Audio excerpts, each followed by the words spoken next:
A ver, pensemos un momento en las fuerzas ocultas que le dan forma a nuestro mundo.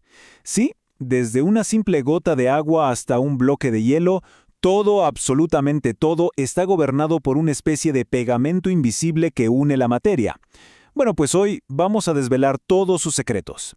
Miren esto, aquí tenemos la misma sustancia, agua, pero en dos estados que no podrían ser más diferentes. Por un lado, algo rígido, estructurado, y por el otro, algo que fluye, que se adapta. Entonces, ¿qué es lo que causa una diferencia tan, pero tan fundamental? Y esa es la gran pregunta que vamos a responder hoy. La respuesta, como se imaginarán, está a nivel molecular. Es una batalla constante entre la energía de las partículas y la atracción que sienten entre sí. Aquí está nuestra hoja de ruta. Vamos a empezar con los principios básicos. Después, conoceremos a los protagonistas moleculares. Luego, veremos cómo se comportan en los líquidos. Seguiremos su transformación de un estado a otro y al final vamos a unir todas las piezas del rompecabezas. Muy bien, para poder entender por qué la materia se comporta como lo hace, primero tenemos que meternos de lleno en las reglas fundamentales que gobiernan sus estados. Al final, todo se reduce a cómo se comportan las partículas. En un sólido están súper ordenadas, básicamente vibrando en su lugar. En un líquido ya tienen más libertad, ¿saben? Pueden deslizarse unas sobre otras. Y en un gas, bueno, ahí es un caos total, se mueven libremente con muchísima energía. Estas diferencias de comportamiento son la clave de todo. Ahora, ojo, que aquí viene una distinción súper importante. Hay que diferenciar entre dos tipos de pegamento. Las fuerzas intramoleculares son como un pegamento extra fuerte que mantiene unidos a los átomos dentro de una molécula. Pero las fuerzas intermoleculares, que son de las que vamos a hablar hoy, son más como un velcro que une a las moléculas entre sí. Son más débiles, sí, pero son las que deciden si algo va a ser un sólido, un líquido o un gas.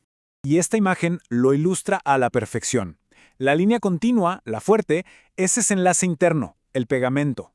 La línea punteada es esa atracción externa, ese velcro más débil, que es justo el centro de nuestra charla de hoy. Sigamos adelante para conocer los diferentes tipos de estas fuerzas intermoleculares. Porque no todas son iguales, para nada. El tipo y la fuerza que tengan lo cambian absolutamente todo. A ver, empecemos con la más universal de todas, las fuerzas de London. Imaginen que los electrones en una molécula están en constante movimiento, como una nube. Bueno, por un brevísimo instante, puede que haya más electrones de un lado que del otro. ¡Pum! Se crea un polo positivo y uno negativo temporalmente.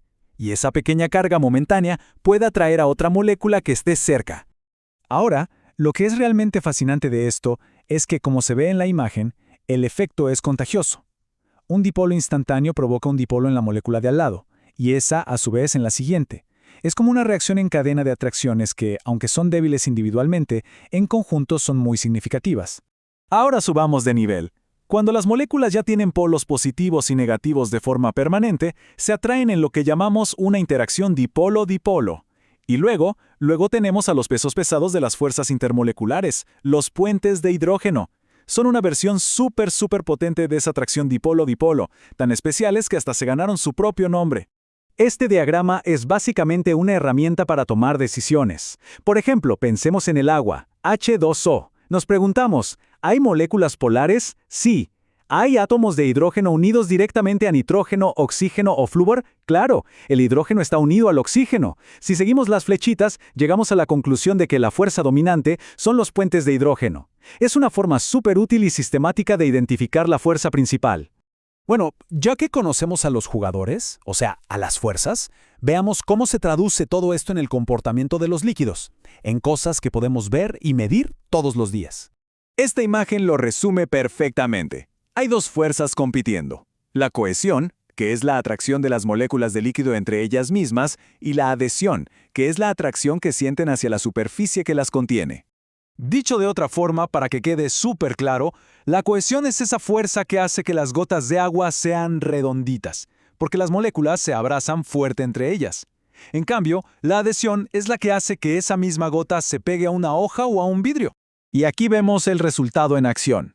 El menisco cóncavo, esa curvita hacia abajo como la del agua en un tubo de vidrio, nos dice que la adhesión, o sea, la atracción hacia el vidrio, es más fuerte que la cohesión del agua. Por otro lado, un menisco convexo, curvado hacia arriba como el del mercurio, nos grita que la cohesión entre sus átomos es muchísimo más fuerte. Otra propiedad importantísima es la viscosidad, o sea, qué tan fácil o difícil es que un líquido fluya. Solo hay que pensar en la miel comparada con el agua. La miel es mucho más viscosa. ¿Por qué? Porque sus moléculas tienen fuerzas intermoleculares más potentes y les cuesta más trabajo deslizarse unas sobre otras. Y por último, la presión de vapor. A ver, en un recipiente cerrado, siempre hay algunas moléculas de líquido con suficiente energía para escaparse y convertirse en gas. Esas partículas de gas, obviamente, ejercen una presión. Los líquidos con fuerzas intermoleculares débiles se evaporan más fácil y, por lo tanto, tienen una presión de vapor más alta. De hecho, hay una relación matemática, la ecuación de Clausius-Clapeyron, que nos permite predecir exactamente cómo aumenta esta presión de vapor conforme sube la temperatura. Perfecto. Ahora vamos a explorar qué pasa cuando metemos energía en la ecuación y forzamos a una sustancia a cambiar de un estado a otro. Este es el mapa de viaje de la materia. La flecha amarilla nos muestra que para derretir algo, lo que llamamos fusión, y para evaporarlo, necesitamos meterle energía. Y la flecha verde indica lo contrario. Para congelar o condensar, hay que quitarle energía. Es un ciclo constante impulsado por la energía. Y aquí hay que hacer una distinción clave. El calor sensible es el que podemos sentir, el que vemos como un cambio en el termómetro. Pero el calor latente es un calor oculto. Es la energía que se invierte exclusivamente en romper esas fuerzas intermoleculares durante un cambio de fase, y todo esto sin que la temperatura cambie ni un grado. En este gráfico podemos seguir todo el viaje. Las partes inclinadas es donde el calor sensible hace su trabajo, subiendo la temperatura. Pero fíjense en las partes planas, esas mesetas de la B a la C y de la D a la E. Esas son las más interesantes. Ahí es donde actúa el calor latente. Es energía oculta que está ocupada rompiendo el velcro intermolecular para pasar de sólido a líquido o de líquido a gas, todo a temperatura constante. Muy bien. Ahora sí, vamos a unir todas las piezas para tener el panorama completo de cómo funciona este mundo invisible pero tan poderoso. En resumen, todo se trata de un balance. La energía de las partículas siempre intenta separarlas, mientras que las fuerzas intermoleculares intentan mantenerlas unidas. La intensidad de estas uniones es lo que determina cómo se va a comportar un líquido. Y si queremos cambiar de estado, necesitamos suficiente energía, en forma de calor latente, para ganar esa batalla y romper esas fuerzas. Así de simple y así de complejo a la vez. Y con todo esto, queda una pregunta en el aire. Desde la forma en que se seca la ropa tendida, hasta por qué se forma el rocío en el pasto por la mañana. Ahora que conocen el secreto del pegamento invisible del universo, ¿qué otras cosas de su día a día pueden ver con otros ojos?